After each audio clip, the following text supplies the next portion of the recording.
नमस्कार, good evening. मैं doctor Dipankar Banerjee बोल रहा हूँ जबलपुर से। और ये हमारा साप्ताहिक प्रोग्राम होता है जो हम यूट्यूब कमेंट सेक्शन से क्वेश्चंस लेते हैं और हम कोशिश करते हैं कि आपके कठिन से कठिन प्रश्नों का भी जवाब हम एक सरल हिंदी में दे सकें।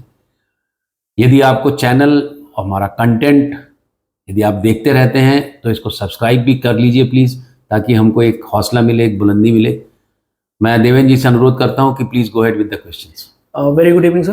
Good evening. डीएनए फ्रेगमेंटेशन क्यों करवाते हैं? डीएनए फ्रेगमेंटेशन हम सीमेन में उसका डीएनए फ्रेगमेंटेशन कराने का एक रीज़न ये है कि जब हम अंडे को स्पर्म से फर्टिलाइज कराते हैं या नेचर भी करती है, तो जो स्पर्म है, स्पर्म के जो हेड है उसके भीतर इसका डीएनए रहता है पुरुष का। जो अंडा है उसमें न्यूक्लियस के भीतर फीमेल का डीएनए रहता है।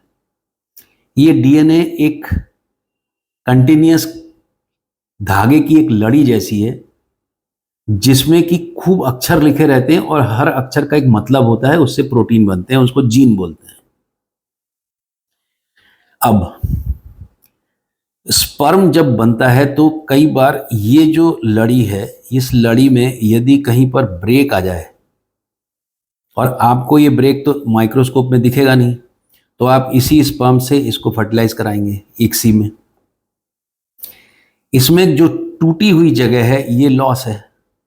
इस लॉस के कारण हो सकता है ये फर्टिलाइज ना हो, ठीक से आगे ना बढ़े। यदि ये फ्रेगमेंटेशन का रेट सीमेन एनालिसिस में जो स्पर्म निकल रहे हैं उनमें बहुत ज़्यादा हो, तो ये बंदा, ये पुरुष स्पर्म काउंट अच्छा होने के बाद भी एग को फर्टिलाइज नहीं कर पाता। ऐसा जब होता है तब हम स्पर्म का कैसे पता करें कि ये प्रॉब्लम कहाँ से आ रहा है? तब हम स्पर्म का एक डीफ्रैगमेंटेशन टेस्ट करते हैं कि कितने परसेंट स्पर्म में उसके डीफ्रैगमेंटेशन है। यदि लेस देन 25% है तो 75% अच्छे हैं, इसमें इक्सी का रेट अच्छा होता है। यदि ये ज़्यादा होता है तब हम अच्छे स्पर्म, डीएनए वाले स्पर्म, उसको छांटते हैं। उसके 2-3 तरीके होते हैं।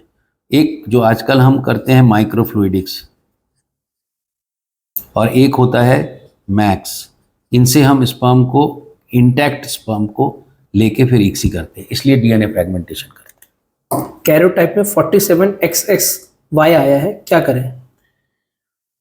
ये बहुत कठिन, एमनियोसेंटेसिस में जब इस तरीके के रिजल्ट आते हैं, 47XXY एक क्लाइनेफेल्ड सिंड्रोम है, और इसमें जो पुरुष, जो बच्चा लड़का पैदा होगा वो देखने में और सब में बहुत अच्छा रहेगा, बट एक प्रॉब्लम ये रहती है कि आगे का संतान होने में दिक्कत होती है। तो ये जो कपल है उसका पर्सनल चॉइस होता है कि उसे प्रेगनेंसी को कंटिन्यू करना चाहिए कि नहीं करना चाहिए। दूसरी बात, हमारे पास जो इनफर्टाइल कपल आते हैं, जो जिनके बच्चे नहीं हो रहे, वो जो दंपतियां आती हैं, कई बार एजोस्पर्मिया में मैं सबका जेनेटिक टेस्ट कराता हूं तो उसमें ये रिजल्ट निकलता है।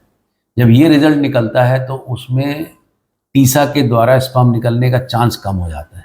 तो ये इसका इम्पोर्टेंस है। एज 39 है, AMH 0.89 है, IVF के सक्सेस के चांसेस कितने होंगे? 0.89 Yes. 39, I think you have a good chance. आपको चांस लेना चाहिए अपने अंडे से, और हम इससे भी कम में AMH में करते हैं। पर एक कैवियट है, एक कंडीशन है, एक जानकारी बहुत ज़रूरी है कि आपको मालूम होना चाहिए कि आपका AMH कम है, और उस AMH कम में अंडे बनने की संख्या और उसकी क्वालिटी और भ्रूण की क्वालिटी में गड़बड़ी हो सकती है। तो चांस कम है पर इम्पॉसिबल नहीं है। ये सोच के यदि आप कराते हैं तो मैं ज़रूर करता हूँ। क्या DMD जेनेटिक बीमारी है?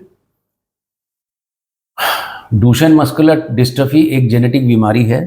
डूशेन मस्कुलर डिस्ट्रफी में सबसे बड़ी प्रॉब्लम जो होती है वो अधिकतर ये लड़कों को होती है, मैक्सिमम लड़कों को ही होती है, और लड़कियां इनकी कैरियर होती है। और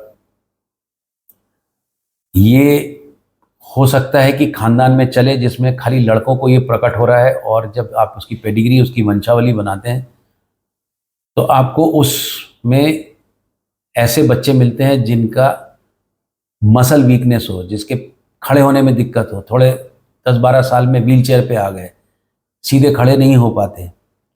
अधिकतर इनकी हालत, इनकी तकलीफ इतनी बढ़ जाती है 14-15 साल में कि हार्ट फेलियर होने का संभावना हो जाता है। तो ये चीज़ें खानदानी है और ये जेनेटिक है और इसको रोका जा सकता है, पर इसको ठीक नहीं कर सकते। एमनियोसेंटेसिस का साइड इफेक्ट क्या होता है? देखिए, एमनियोसेंटेसिस का जो नोन साइड इफेक्ट है वो एबॉर्शन है। दूसरा एक इन्फेक्शन है। बहुत ही रेयर चांस है बच्चे में ही चोट, बट ये चीज़ें मैं हज़ारों कर चुका हूँ। एमनियोसेंटेसिस, अभी आप यदि लिटरेचर देखेंगे तो एमनियोसेंटेसिस में एबॉर्शन के रेट इतने कम हैं, प्रोसीजर इतनी सेफ है, जो हम अल्ट्रासाउंड गाइडेड करते हैं, जो नीडल इस्तेमाल करते हैं, जो प्रिकॉशन लेते हैं, तो by God's grace there was no complication still today. And if you आप थोड़ा केयरफुल रहते हैं, अच्छे से करते हैं, तो कॉम्प्लिकेशन तो अभी तक किसी को नहीं हुए। एज़ोस्पर्मिया में सेल्फ स्पर्म से आईयूआई हो सकता है? सेल्फ स्पर्म से आईयूआई नहीं हो सकता है एज़ोस्पर्मिया में, क्योंकि यदि आप टीसा करके स्पर्म निकालेंगे, वो स्पर्म इतने कम होते हैं कि उनको आप आईयूआई में इस्तेमाल नहीं कर सकते।